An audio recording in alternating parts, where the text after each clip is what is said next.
Daddy, she said, do you think you could buy me a book? A book, he said. What do you want a flaming book for? To read, Daddy. What's wrong with the telly, for heaven's sake?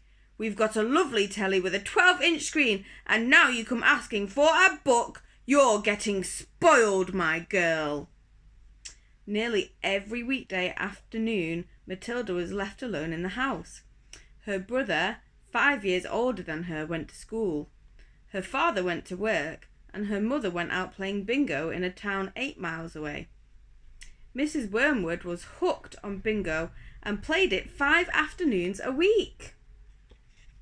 On the afternoon of the day when her father had refused to buy her a book, Matilda set out all by herself to walk to the public library in the village. When she arrived, she introduced herself to the librarian, Mrs. Phelps. She asked if she might sit a while and read a book. Mrs. Phelps, slightly taken aback at the arrival of such a tiny girl unaccompanied by a parent, nevertheless told her she was very welcome. "Where's the children's books, please?" Matilda asked. "They're over there on those lower shelves," Mrs. Phelps told her. "Would you like me to help you find a nice one with lots of pictures in it?" "No, thank you," Matilda said. "I'm sure I can manage." From then on, every afternoon, as soon as her mother had left for bingo, Matilda would toddle down to the library. The walk took only 10 minutes, and this allowed her 2 glorious hours sitting quietly by herself in a cosy corner, devouring one book after another. When she had read every single children's book in the place, she started wandering round in search of something else. Mrs. Phelps, who had been watching her with fascination for the past few weeks, now got up from her desk and went over to her. "Can I help you, Matilda?" she asked. "I'm wondering what to read next," Matilda said.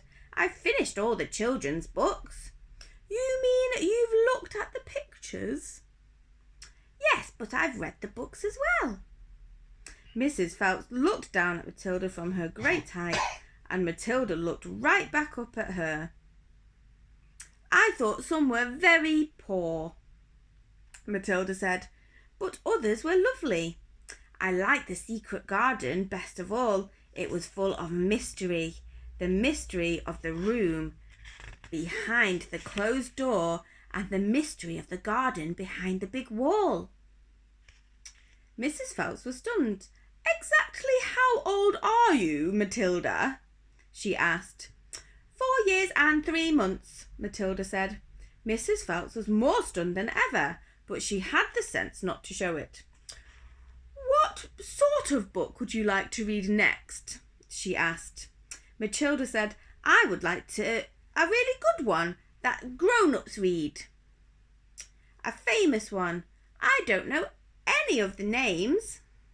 Mrs. Phelps looked along the shelves, taking her time. She didn't quite know what to bring out.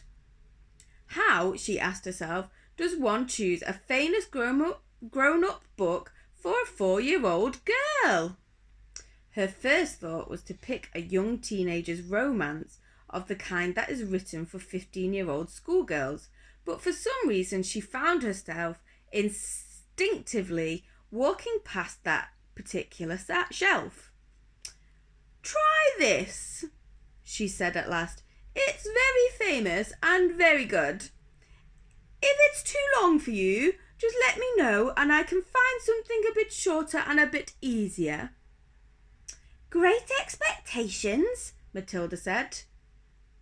"By Charles Dickens. I'd love to try it."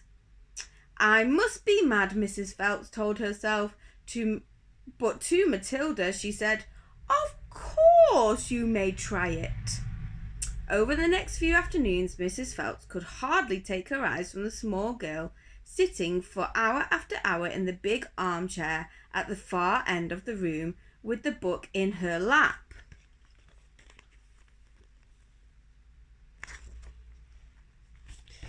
It was necessary to rest it on the lap because it was too heavy heavy for her to hold up, which meant she had to sit leaning forwards in order to read. And a strange sight it was. This tiny dark-haired person sitting there with her feet nowhere near touching the floor, totally absorbed in the wonderful adventures of Pip and old Miss Havisham and her cobwebbed house, and by the spell of magic that Dickens, the great storyteller, had woven with his words. The only movement from the reader was the lifting of the hand every now and then to turn over a page. And Mrs. Phelps always felt sad when the time came for her to cross the floor and say, "It's 10 to 5, Matilda." During the first week of Matilda's visit, Mrs. Phelps had said to her, "Does your mother walk down here every day and then take you home?" "My mother goes to Aylesbury every afternoon to play bingo," Matilda had said, "but she doesn't know I come here."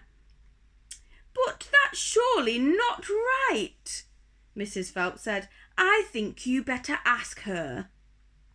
"I'd rather not," Matilda said. "She doesn't encourage reading books, nor does my father."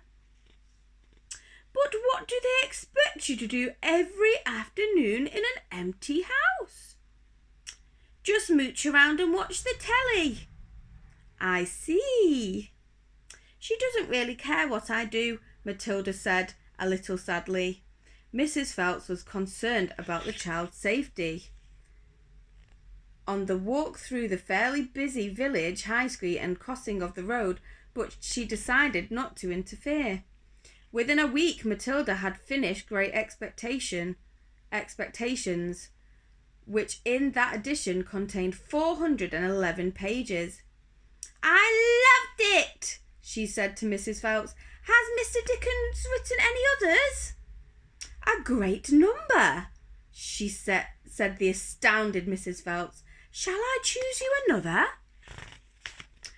Over the next 6 months, under Mrs. Phelps' watchful and compassionate eye, Matilda read the following books: Nicholas Nickleby by Charles Dickens, Oliver Twist by Charles Dickens, Jane Eyre by Charlotte Bronte, Pride and Prejudice by Jane Austen, Tess of the D'Urbervilles by Thomas Hardy, Gone to Earth by Mary Webb, Kim by Rudyard Kipling, The Invisible Man by H.G. Wells, The Old Man and the Sea by Ernest Hemingway, The Sound and the Fury by William Faulkner, The Grapes of Wrath by John Steinbeck, The Good Companions by J.B. Priestley, Brighton Rock by Graham Greene, and Animal Farm by George Orwell.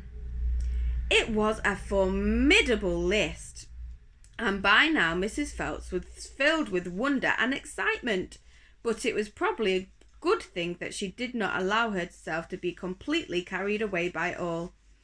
Almost everyone else witnessing the achievements of this small child would have been tempted to make a great fuss and shout the news all over the village and beyond, but not so Mrs. Phelps. She was someone who minded her own business and had long since discovered it was seldom worthwhile to interfere with other people's children. Mr. Hemingway says a lot of things I don't understand," Matilda said to her, "especially about men and women, but I loved it all the same. The way he tells it, I feel I am right there on the spot watching it all happen." "A fine writer always will make you feel that way," Mrs. Phelps said, "and don't worry about the bits you can't understand. Sit back and allow the words to wash around you like music." I will. "Did you know," Mrs. Phelps said, "that public libraries like this allow you to borrow books and take them home?" "I didn't know that," Matilda said. "Could I do it?" "Of course," Mrs. Phelps said. "When you have chosen the book you want, bring it to me so I can make a note of it, and it's yours for 2 weeks. You can take more than one if you wish."